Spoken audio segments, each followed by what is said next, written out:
하셔서 세상 살아갈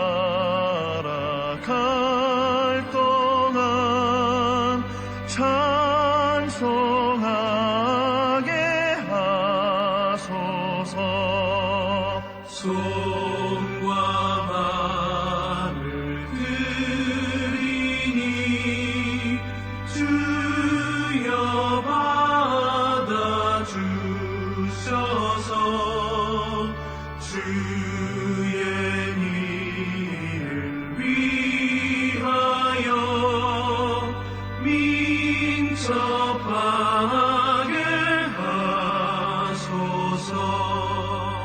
나의 음성 들으니 주여 받아주셔서 주의 진리 말씀만 전하게 하소서. 나의 보화 드리니 주여 받아주셔서 하늘 나라 위하여 주 뜻대로 쓰소서.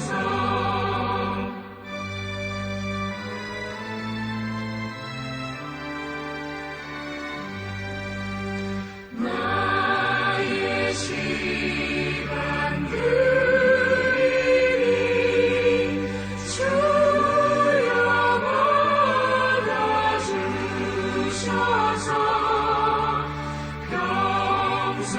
평생토록 주 위에 봉사하게 하소서.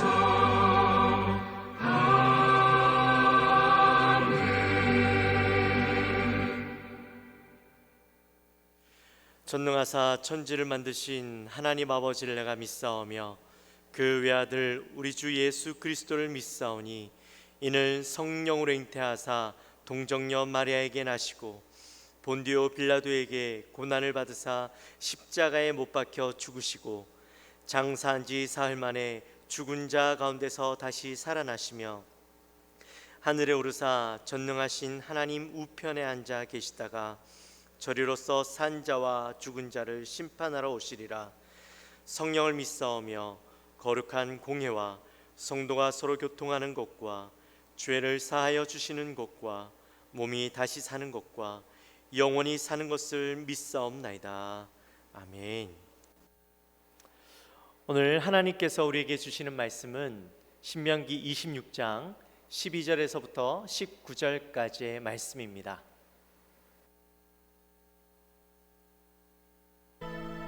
셋째 해 곧 11조를 드리는 해에 내 모든 소산의 11조 내기를 마친 후에 그것을 레위인과 객과 고아와 과부에게 주어 내 성읍 안에서 먹고 배부르게 하라.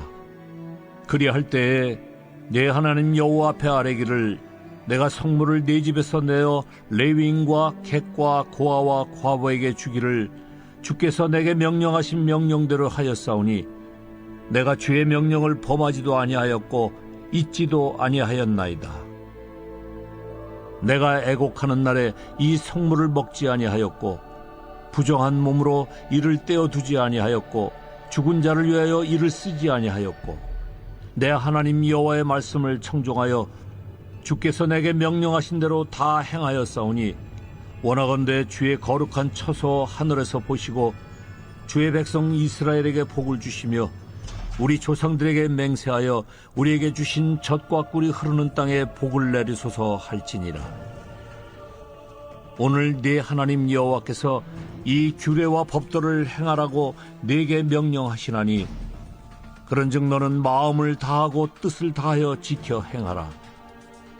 네가 오늘 여호와를 네 하나님으로 인정하고 또 그 도를 행하고 그의 규례와 명령과 법도를 지키며 그의 소리를 들으리라 확언하였고, 여호와께서도 내게 말씀하신 대로 오늘 너를 그의 보배로운 백성이 되게 하시고 그의 모든 명령을 지키라 확언하셨느니라.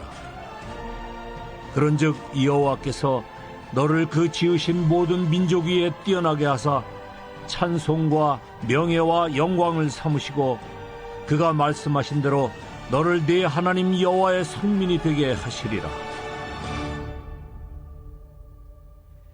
신명기서는 총 3개의 설교가 있습니다. 모세가 출애굽 2세대들에게 설교를 3번을 했었는데요. 오늘 본문의 내용은 2번째 설교의 마지막 부분입니다. 우리가 계속해서 말씀을 보면서 이제 2번째 설교 안에는 율법에 대한 내용들이 계속 나와 있었죠. 하나님께서 명령하신 율법은 어떤 것이고 또 어떻게 이 율법들을 지켜야 하는가 하는 것을 계속해서 말씀해 주었습니다. 이제 그 율법의 마지막 내용들을 우리가 함께 나누게 되겠는데요. 오늘의 본문의 내용을 보니까 율법의 마지막 내용은 11조에 관한 내용입니다. 근데 이 11조에 대한 내용은 이미 14장에서 다루었었죠. 근데 다시 11조가 등장을 하고 있습니다. 글쎄요, 다시 11조가 등장을 했다고 하니까 그만큼 11조가 중요한 것이다 라고 우리 생각을 할 수도 있겠지만 본문을 보면 좀 그 의미가 다른 것을 알게 됩니다. 우리 12절 말씀 다시 함께 보도록 할게요. 12절 셋째 해 곧 11조를 드리는 해에 내 모든 소산의 11조 내 기를 마친 후에 그것을 레위인과 객과 고아와 과부에게 주어 내 성읍 안에서 먹고 배부르게 하라. 아멘. 자, 말씀을 보니까 셋째 해에 드리는 11조라는 표현이 나와 있습니다.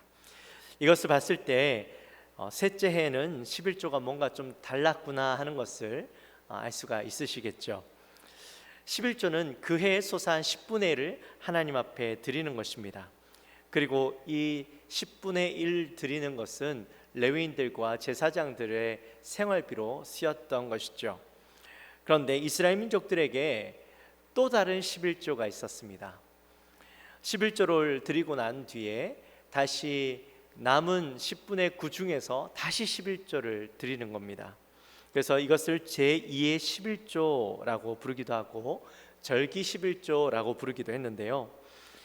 이것은 그 해에 있는 절기, 명절 동안 축제를 위해서 쓰여졌던 그런 헌금이죠. 그런 실제적으로 이스라엘 백성들에게 있어서 11조 부담이 적지는 않았습니다. 약 19% 정도를 11조로 드려야 했던 것이죠. 네, 오늘 본문은 제2의 11조를 매 3년마다 축제가 아닌 축제를 위해서 절기를 위해서 쓰여지는 것이 아니라 구제를 위해서 사용할 것을 말씀하시고 있다라는 겁니다. 이스라엘 백성들이 7년마다 한 번씩 안식일을 쉬었죠. 그러니까 실제적으로 11조를 내는 것은 6년이었습니다. 근데 그 6년 중에서도 3년째 그리고 6년째 되는 해에는 이 절기 11조를 드리지 않고 구제용 11조로 바쳤다라는 겁니다. 그래서 성읍 안에 있는 자기가 살고 있는 그 성읍 안에 있는 그 가난한 자들, 과부와 고아들을 위해서 이 구제용 11조를 쓰여지도록 했던 것이죠. 네, 14절 말씀에 보면 눈에 띄는 부분이 있습니다. 애곡하는 날이라는 표현이 나오죠. 이 애곡하는 날이라는 것은요, 쉽게 설명하면 장례식을 의미합니다. 네, 좀 신학적으로 이것을 넓게 바라본다면 이방 제사를 의미하기도 하지만 오늘 본문에서는 우리가 좀 좁게만 바라본다면 이 장례로 일단은 바라보도록 하죠. 이 장례에 대해서 이야기하고 있습니다. 근데 왜 셋째 11조를 이야기하는데 장례가 등장을 했을까? 장례식이 등장을 했을까? 아마 이야기를 들었을 때 여러분들의 머리를 스치고 지나가는 내용들이 있을 겁니다. 셋째 11조를 유용할 가능성에 대해서 말씀하고 있는 것이죠. 헌금에 대한 부담을 느끼면서 이 헌금에 대해서 이런저런 많은 생각을 하게 되어지고 인간적인 마음으로 헌금을 판단하게 될 수도 있는 것이죠. 구제를 위해서 사용되어져야 할 11조가 결국 장례 때 누구나 와서 먹을 수 있으니 이것도 구제가 아니겠느냐. 그러니까 이때 이 구제 헌금을 사용하는 것도 합당하다라고 스스로 판단하는 겁니다. 인간적인 생각 때문에 이 헌금의 주인이 하나님이 되어지는 것이 아니라, 또 하나님의 뜻에 의해서 쓰여지는 것이 아니라 자기가 주인이 되어서 그 헌금에 대해서 자기의 뜻대로 사용되어지는 것을 의미하는 것이죠. 하나님은 이런 일에 대해서 철저하게 금지하고 계시는 것입니다.